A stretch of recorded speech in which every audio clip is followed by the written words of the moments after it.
Hello everyone. এখন আমরা civil surgeon কার্যালয় শরীয়তপুরের স্বাস্থ্য সহকারী পদে পরীক্ষার গণিত প্রশ্ন সমাধান দেখব।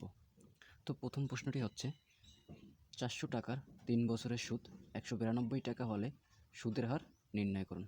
তো আমাদের সুদের হার নির্ণয় করতে বলছে। তো আমরা একটা সূত্র জানি যে সুদের হার নির্ণয়ের সূত্র হচ্ছে, আমরা জানি আই সমান সমান পি আর। তো আমরা দেখে নিই কোনটায় কী হবে। মুনাফা সমান সমান আই সমান সমান দেওয়া আছে কয় টাকা, দেওয়া আছে 192 টাকা।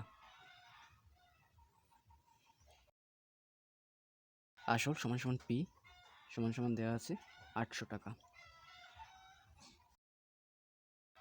এন সমান সমান দেওয়া আছে 3 বছর। মুনাফার হার সমান সমান আর সমান সমান, এটাই আমাদের কাছে জানতে চেয়েছে। তো আমরা রাশিটাকে একটু ঘুরিয়ে লিখি, বা পি আর এন সমান সমান আই। তো এখান থেকে লেখা যায় কি, আর সমান সমান আই ভাগ পি এন, কারণ আমরা মুনাফার হার বের করব। সমান সমান আই কত, 192 টাকা, আসল 800 টাকা, ইন্টু সময় 3 বছর, 3 ইন্টু 100। তো আমরা এখন কাটাকাটি করব।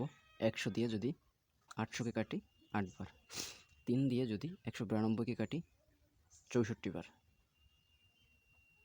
8 দিয়ে যদি 64কে কাটি 8 বার, সমান সমান অ্যান্সার 8%।